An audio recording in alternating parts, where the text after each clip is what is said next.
उन्हें रिसीव करते हुए यहाँ पर दिखाई दे रहे हैं। इससे पहले आपने वो भी देखा, वो ऑर्गेनाइजेशन जो बहुत महत्वपूर्ण है जिसमें WHO भी शामिल रहा, और अब एक एक करके तमाम राष्ट्रीय अध्यक्ष के पहुंचने का सिलसिला। एक नियम, एक नीति अगर G20 के मंच से पूरी दुनिया में बनेगी तो ऐसे में वो देश भी उसका एक हिस्सा होने चाहिए, और भले ही वो पार्ट ना हो लेकिन दूर से बैठ के वो आसानी से उन सब चीजों को समझ सके, तो ये एक इम्पोर्टेंट हो जाता है। सोचिए बांग्लादेश में क्या चर्चा आज हो रही होगी कि G20 में शेख हसीना जा रही है, और बांग्लादेश का ग्रोथ रेट भी बहुत अच्छा रहा। हम भी जब बांग्लादेश गए थे 4 साल पहले, तो वहाँ की रफ्तार जो थी, बड़े बड़े पुल बन रहे हैं। बांग्लादेश के बारे में कहा जाता है कि अगर आप यहाँ से 100 मीटर होटल है, जाम ऐसा लग जाएगा कि पता चले कि 2 घंटे आप वहीं के वहीं रह गए, इस तरह का जाम वहां लगता है। तो वहां पुल की अहमियत क्या हो सकती है, बड़े बड़े ब्रिज की ग्रोथ में, उसका अंदाजा आप लगा सकते हैं। ये नाइजीरिया के प्रेसिडेंट, नाइजीरिया के राष्ट्रपति पहले G20 के लीडर्स थे जो भारत पहुंचे आज के 2 दिन पहले। वो 2 दिन पहले ही आ गए, तो वही अभी आ रहे हैं नाइजीरिया। और नाइजीरिया का मैं जिक्र कर रहा था कि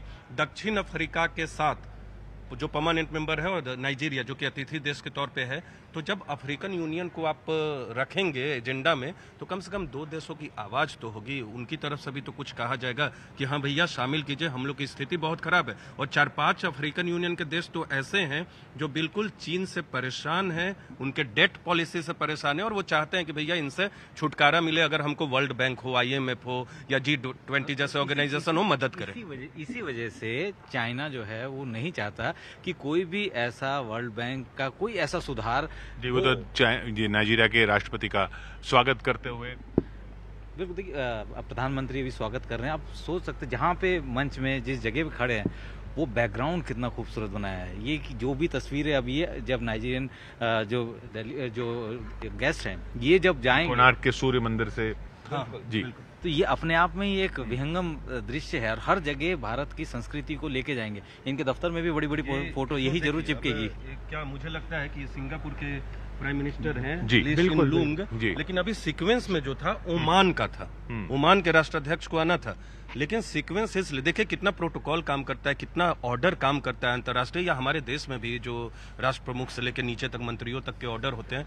आना था ओमान के राष्ट्राध्यक्ष को, क्योंकि ओमान के राष्ट्राध्यक्ष पहुंचे नहीं है, तो शायद वो उनके जो निचले मंत्री हैं वो बाद में आएंगे। इसलिए सिंगापुर के प्राइम मिनिस्टर को अभी आप देख रहे हैं हमारे टीवी स्क्रीन पे, प्रधानमंत्री एक के बाद एक अतिथि देशों के राष्ट्र प्रमुखों का स्वागत कर रहे हैं, या उनकी अनुपस्थिति में जो मंत्री हैं, जैसे थोड़ी देर पहले हम स्पेन के मंत्री का जिक्र कर रहे थे, वो प्रतिनिधित्व करने आए हैं।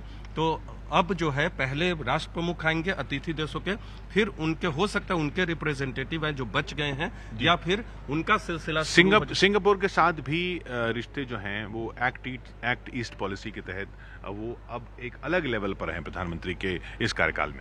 बिल्कुल, देखिए पहले जो हमारी नीति थी, भारत की नीति थी, वो लुक ईस्ट पॉलिसी थी, मतलब हमें सिर्फ ईस्ट की तरफ देखना है। लेकिन एक्ट ईस्ट पॉलिसी जो है, जिस तरीके से इम्प्लीमेंटेशन हो रहा है, ये अपने आप में ही उस इलाके में भी जो चाइना का जो प्रभाव है, खासतौर पर कि बिजनेस या व्यापार का जो जाल है जो उनके ऊपर है, वो जो है वो कम से कम होना शुरू हो जाएगा। पूरा एक एशियन हाईवे तैयार हो रहा है, सीधा आप भारत से, कोलकाता से स्टार्ट होगा, वो बर्मा जाएगा, म्यांमार से होते फिर वो आगे तक जाएगा। तो ये अपने आप में ही एक लैंड बॉर्डर से हम लोग उन देशों को कनेक्ट कर रहे हैं जो कि अब तक किसी वजह से कनेक्ट नहीं हो रहे थे, और ये भी कोशिश है कि जो व्यवस्थाएं, जो सुविधाएं हम चाहते हैं कि उनको मिले। जी, उधर स्पेन के उपराष्ट्रपति जी पहुंच चुके हैं। स्पेन बिल्कुल आपने जिक्र किया कि स्पेन की जो प्रतिनिधि हैं इस बार हिस्सा ले रहे, स्पेन के राष्ट्र प्रमुख अंतिम वक्त में नहीं आ पाए, उनकी प्रतिनिधि के तौर पे यहाँ पहुंची हैं, और वो अभी प्रधानमंत्री से हैंडशेक करते हुए, और कई बार हैंडशेक ही आपको बता देता है कि आपकी ताकत कितनी बड़ी है। और कल जैसे ही स्पेन के जब प्रधानमंत्री की तरफ से ट्वीट सामने आया था, प्रधानमंत्री ने भी तुरंत ट्वीट करके कहा था कि उनके जल्द स्वस्थ होने की कामना करते हुए, और ये भी कहा था कि भारत किस तरीके से उत्सुक है इस पूरे आयोजन को लेकर। देखिए किशोर, डिप्लोमेसी में टाइमिंग का बहुत महत्व है। आपको याद होगा तुर्की में जब भूकंप आया, तुर्की का हम लोग जिक्र कर रहे थे, इतनी जल्दी महज 24 घंटे के अंदर हम इस बात को लेकर तैयार थे कि हम अपना पहला हमने कवर भी किया था, संदीप भी कवर कर रहे थे, कि हम अपना पहला राहत और बचाव जो अभियान है वो उतार देंगे। ये बहुत बड़ी बात है, महज आधे जी ये है कि ये वही टर्की है जो कि हमेशा भारत और पाकिस्तान के बीच में अगर किसी को चुनना हो तो पाकिस्तान को चुनता है, लेकिन हम लोगों ने कभी हम लोगों ने ये नहीं सोचा, भारत ने कभी सोचा ही नहीं, अगर कहीं पर मानवीय सहायता की जरूरत है तो भारत सबसे पहले उसके लिए आगे आता है। और यही वजह है कि टर्की, जिसने उस वक्त तक हेल्प भी नहीं मांगी थी, भारत ने वो सारी हेल्प दी। यहाँ से रेस्क्यू के लिए पूरी टीम वहां पे भेज दी गई और अपना पूरा ऑपरेशन वो कंडक्ट करके वापस आ गए। तो सीरिया भी भेजा उन्होंने। तो जाहिर सी बात है कि ये एक अपने आप में मैसेजिंग है कि भारत सब देशों, सब दुनिया के सब देश उसके लिए एक ही जैसे, अगर मानवीय सहायता की बात। यूएई के प्रेसिडेंट मोहम्मद बिन जायद अल नाहयान, अक्सर बात होती है इनसे, प्रधानमंत्री नरेंद्र मोदी यूएई सऊदी अरब के राष्ट्राध्यक्षों से अक्सर बात करते हैं। और हम थोड़ी देर पहले I2U2 का जिक्र कर रहे थे, उसमें भी इसकी अहम भूमिका है। तो आप समझ सकते हैं कि न सिर्फ G20 के मंच पे अतिथि देश के तौर पे, बल्कि द्विपक्षीय मसलों पर भी इनके साथ, इनके देश के साथ भारत का संबंध बहुत प्रगाढ़ हुआ है। और एक क्षेत्रीय मंच कह सकते हैं, अंतर्राष्ट्रीय मंच है हालांकि, लेकिन उसको क्षेत्रीय मंच भी कहा जा सकता है। रीजनल ऑर्गेनाइजेशन के तौर पे 4 देश, I2U2, इंडिया, इजराइल, ये 2 I, और USA और UAE ये 2 U।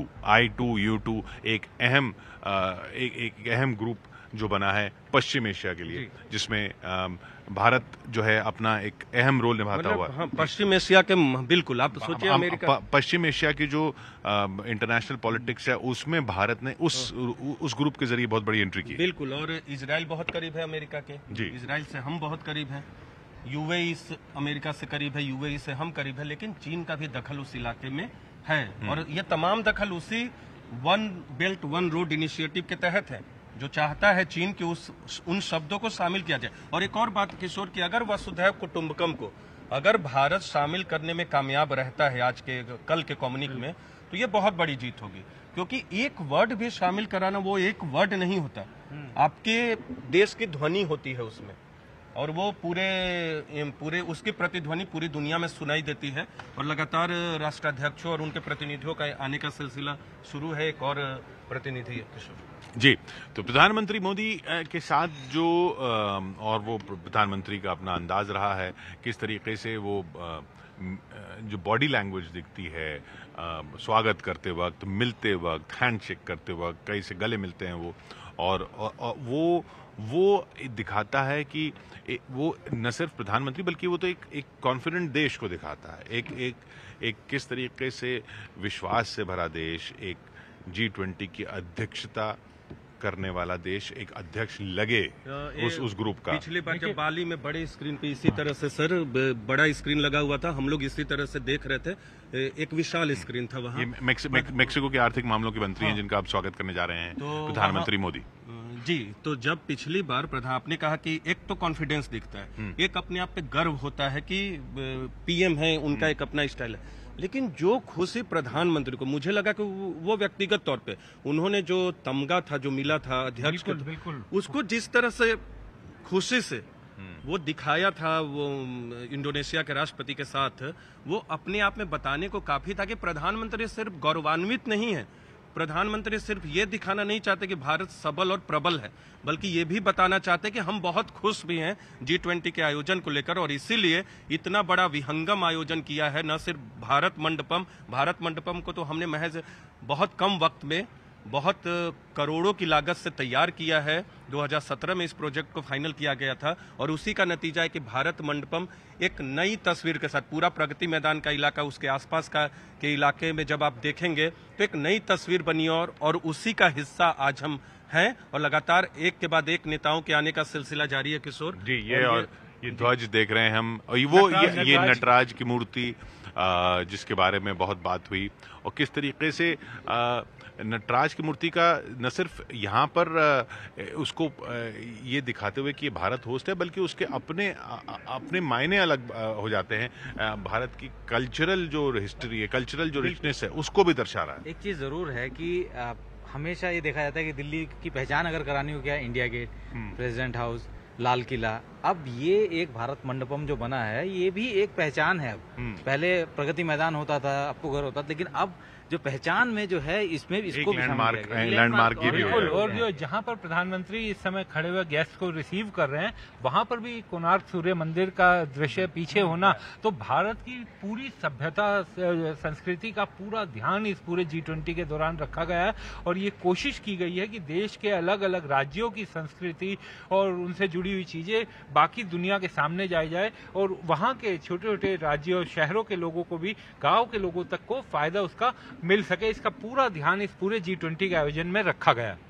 ऐसा लग रहा है किशोर कि भारत तो एक देश के नाते आयोजन मतलब स्वागत कर ही रहा है, भारत के राज्य भी स्वागत कर रहे हैं। बिल्कुल राज्यों का समूह है, राज्यों का फेडरल स्ट्रक्चर की बात तमाम मुख्यमंत्री खासकर विपक्ष के मुख्यमंत्री करते हैं, तो न सिर्फ भारत बल्कि राज्य यहाँ स्वागत कर। प्रधानमंत्री नरेंद्र मोदी जहाँ हैंडशेक कर रहे हैं, तो वो पीछे का कोणार्क का जो दृश्य है वो अपने आप में ऐसा लग रहा है कि उड़ीसा G20 आयोजित कर रहा है और प्रधानमंत्री बतौर देश के पीएम वहां खड़े हैं। किशोर, सबसे बड़ी बात यह है कि इतना बड़ा आयोजन तो सबकी नजर हमेशा रहती है, देश भी सोचता है कि सिक्योरिटी कैसी होनी चाहिए, सिक्योर है या नहीं है। लेकिन इस वक्त ये हम लोग दावे के साथ कह सकते हैं कि दिल्ली पूरी तरीके से एक अभेद किले के तौर पर बदल दी गई है, हर तरीके का। यानी मुझे लगता है कि शायद जो परमानेंट मेंबर्स हैं उनके आने का सिलसिला शुरू होगा। बीच में थोड़ी देर के लिए रुकावट थी क्योंकि सिक्योरिटी तैयारी जो होती है कि उसके लिए अलग अलग तैयारी होती है, अलग अलग होटल। जैसे संदीप बता रहे थे कि वो सिक्योरिटी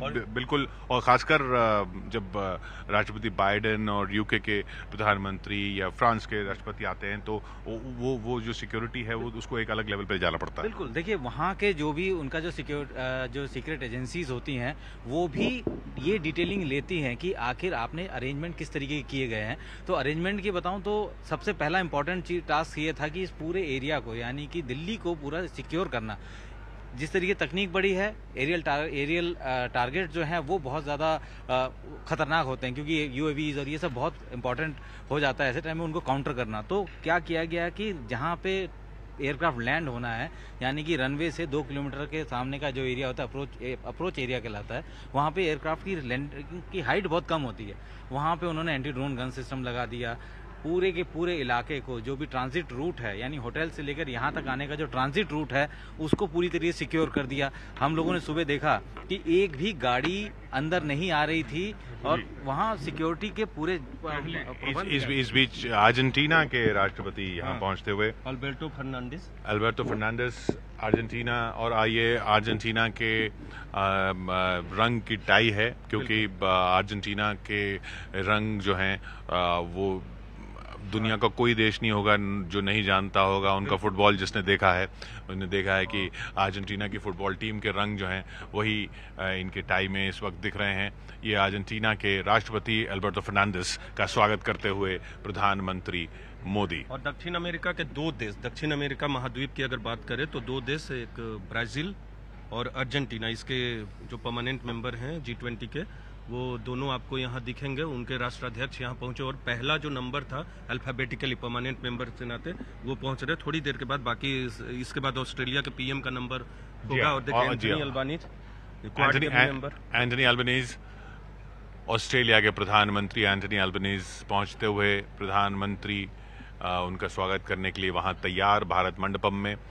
अब जो परमानेंट सदस्य हैं, परमानेंट मेंबर हैं G20 के, वो एक के बाद एक आ रहे हैं। अर्जेंटीना के राष्ट्रपति अल्बर्टो फर्नांडिस के बाद अब ऑस्ट्रेलिया के प्रधानमंत्री एंटनी अल्बनीज पहुंचते हुए। देखिए किशोर, अभी चर्चा थी पिछले बार के राष्ट्र प्रमुख से, प्राइम मिनिस्टर से बहुत अच्छी दोस्ती थी PM की। ये कयास लगाया जा रहा था कि ऑस्ट्रेलिया के PM नए आएंगे तो किस तरह से संबंधों में बदलाव होगा। क्वाड में है, कोई बदलाव नहीं हुआ, रिश्ते उसी तरह से चल रहे हैं। ऑस्ट्रेलिया में किस तरह से PM मोदी का स्वागत हुआ, अभी हाल में जब प्रधानमंत्री दौरे पर गए थे, वो अपने आप में स्थिति बयां कर रहे थे कि कितना बड़ा आयोजन था और प्रधानमंत्री का जबरदस्त स्वागत। मुझे तो लगता है कि सॉरी US ताकतवर देश है, लेकिन अगर विजुअली देखे जिस तरह से, वो तो मुझे ज्यादा प्रभावित कर गया था जो ऑस्ट्रेलिया में उनका स्वागत किया गया था PM का। US एक बड़ा देश, आप वहां जाते हो तो एक उसकी अलग खनक होती है पूरे दुनिया में। लेकिन जिस तरह से ये कनाडा के जस्टिन ट्रूडो आते हुए स्वागत करेंगे प्रधानमंत्री मोदी। जस्टिन ट्रूडो का कनाडा के प्रधानमंत्री जस्टिन ट्रूडो पहले ट्रूडो अपने बेटे के साथ यहाँ पर पहुंचे जी हैं। जी जस्टिन ट्रूडो के साथ भी कई बार मुलाकात हुई प्रधानमंत्री मोदी की। जस्टिन ट्रूडो जो वहाँ पर कनाडा में भी भारतीय मूल के बहुत सारे लोग हैं। और तो बहुत बड़ा विषय है जिस तरह से खालिस्तान आंदोलन, वहाँ खालिस्तान को लेकर रेफरेंडम हो रहे हैं ऑस्ट्रेलिया में, और इसके पहले ऑस्ट्रेलिया में, कनाडा में, यूएस में, यूके में। ये 4 ऐसे देश हैं जहाँ खालिस्तान समर्थकों की तरफ यूके के प्रधानमंत्री ने तो इसके बारे में बात भी की और कहा कि ये वो नहीं होने देंगे।